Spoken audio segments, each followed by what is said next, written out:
Mesdames, Messieurs, bonjour, ici Suzanne Nantel, mairesse de Berthierville. Bienvenue en ce début de septembre à votre émission Berthierville vous informe, diffusée par CTRB. Émission lors de laquelle je vous ferai part des décisions prises par votre conseil municipal lors de la dernière séance qui s'est tenue le 4 septembre dernier. En début de séance, j'ai partagé des informations d'intérêt général que je vous retransmets aujourd'hui. À savoir tout d'abord en ce qui concerne les travaux d'infrastructure dans notre ville, où j'ai souligné que les travaux sur la rue Jacques-Cartier sont complétés. Restent seulement les travaux concernant l'émissaire près du fleuve, ainsi que le terrassement entre la rue de Frontenac et le fleuve, qui sont à finaliser à court terme. Je vous rappelle que la deuxième couche de pavage est prévue en 2009 en ce qui concerne cette artère. Des travaux aussi qui ont débuté sur les rues Doucet-Defont et une section de la rue Beaulac, travaux dont l'échéancier est prévu fin septembre. Les travaux relatifs au trottoir sur la rue Giroux qui sont aussi finalisés en ce qui concerne la phase 1.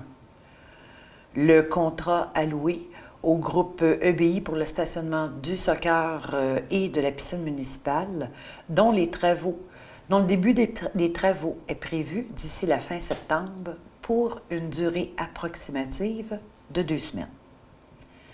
Et finalement, dernière information, dans le cadre du travail effectué pour la revitalisation du centre-ville, le comité mis en place à cette fin prendra le pouls des citoyens et des entreprises afin d'avoir le portrait le plus précis possible de cette partie de notre territoire. Les citoyens auront ainsi accès à un questionnaire qu'ils pourront remplir en ligne sur le site web de la ville au www.ville.berthierville.qc.ca ou sur papier à l'hôtel de ville ainsi qu'à la bibliothèque municipale. Les entreprises du centre-ville, quant à elles, seront rejointes par téléphone et les entreprises environnantes le seront par courrier électronique par la Chambre de commerce et d'industrie Berthier-d'Autrey. La période de sondage s'étendra entre le 12 septembre et le 12 octobre. Alors, j'invite toute la population à participer en grand nombre à ce sondage. S'en sont suivies les résolutions de la séance par l'octroi de divers contrats en autorisant tout d'abord le processus d'appel d'offres par voie d'invitation écrite suite au devis préparé par la firme Les Services EXP Incorporé pour des travaux de stabilisation du mur de l'escalier de la marina à la phase 1. Par la suite, nous avons procédé à l'allocation d'un contrat à construction AC 2000 Incorporé au coût de 16 540 $, plus bas soumissionnaire conforme, pour la réfection des trottoirs donnant accès au centre Gilles Villeneuve. Ces travaux consistent à refaire les trottoirs de l'entrée principale de la bibliothèque à l'Aréna, de l'entrée de l'Aréna à la rue Giroux et de l'entrée principale de la bibliothèque au stationnement. Dans le but maintenant de créer un milieu attrayant et en harmonie avec celui de l'esplanade et en considérant l'aide accordée de 16 021 $ par la MRC de Dautrey dans le cadre du programme des collectivités rurales, nous avons aussi accordé un contrat à la firme Guy Vin International Incorporé au montant de 4 325 $, plus bas soumissionnaire conforme, pour l'achat de 4 mâts pour la mise en lumière du parc Bellevue sur la rue de Frontenac.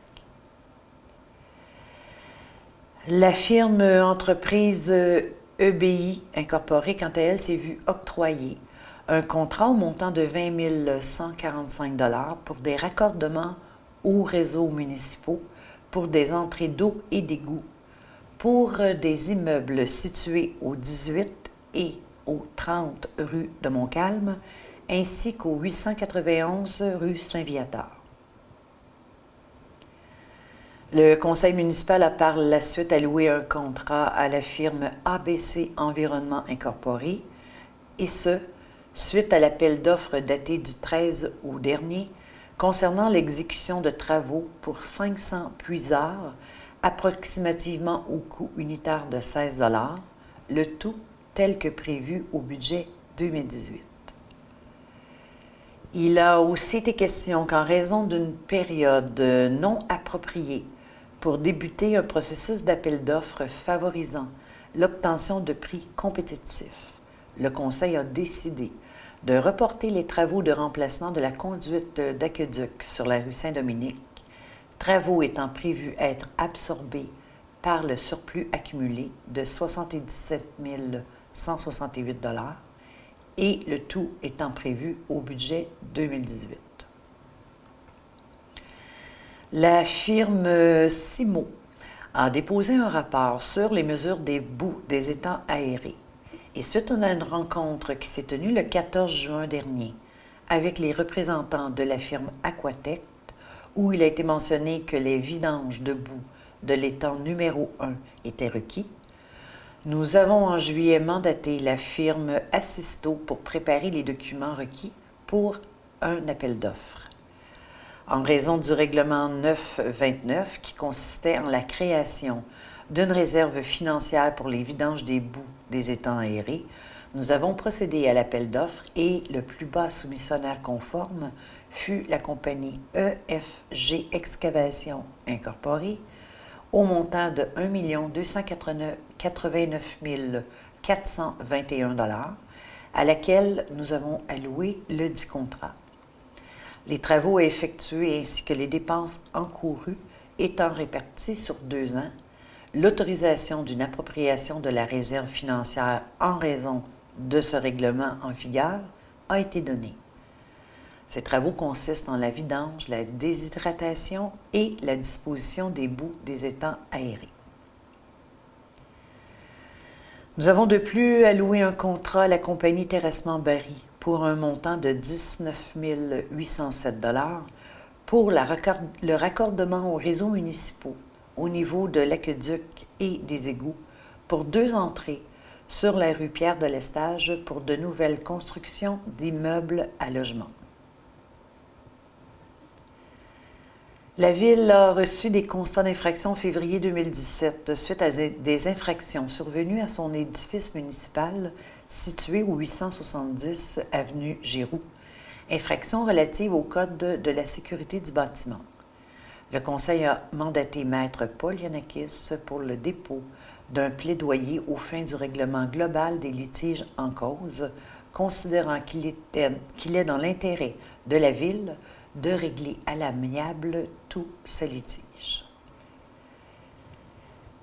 Par la suite, le Conseil a autorisé la prolongation d'une année quant au délai de renouvellement relative à l'entente intermunicipale en vigueur quant à la fourniture de services d'un système en commun d'assainissement des eaux usées avec la municipalité de Sainte-Geneviève-de-Berthier. Cette décision s'inscrit dans le cadre de la révision de l'étude préliminaire qui se doit d'être effectuée afin de déterminer exactement les charges hydrauliques et organiques de chaque partie à l'entente. Dans le cadre maintenant de notre politique de dons et commandites, nous avons reçu une demande provenant du Centre d'action bénévole de Dautré pour le concert bénéfice piano et voix à la salle Efterio le 11 octobre prochain et avons accordé un montant de 350 $ pour l'organisation de cette activité, toujours en respect de notre politique de dons et commandites. Une autre demande qui nous a été adressée provenant de la compagnie Olimel pour le terrain de balle au Parc Saint-François situé à l'arrière de l'hôtel de ville pour une activité philanthropique qui se tiendra le 22 septembre prochain et qui a aussi été accordée.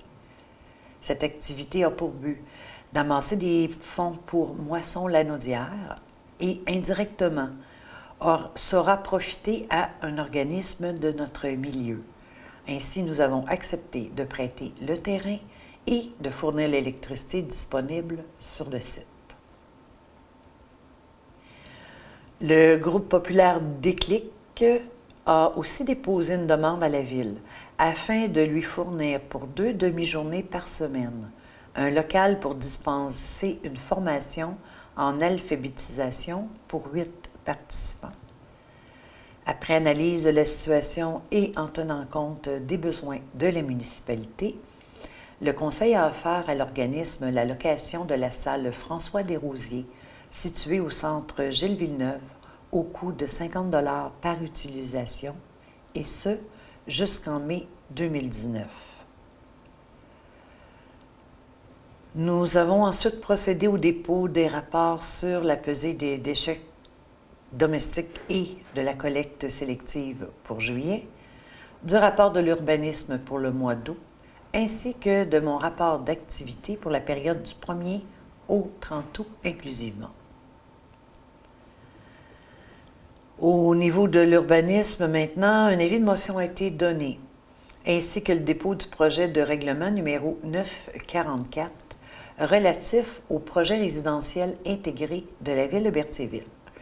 Il s'agit en fait d'un règlement visant l'encadrement de développement domiciliaire sur des lots ne pouvant recevoir un lotissement résidentiel conventionnel pour produire des espaces intégrés au tissu urbain existant et ayant une architecture de qualité. Alors voilà qui complète les résolutions de la séance de septembre dernier. Je vous invite à venir assister à la prochaine assemblée qui se tiendra le 1er octobre à 19h30, toujours à la salle du conseil de l'Hôtel de Ville, où vous êtes les bienvenus. Je vous rappelle aussi que vous pouvez revoir cette émission et les précédentes en consultant le site web de la Ville. Je vous remercie d'avoir été à l'écoute et je vous donne rendez-vous en octobre prochain pour une autre émission de Berthierville vous informe. Au revoir.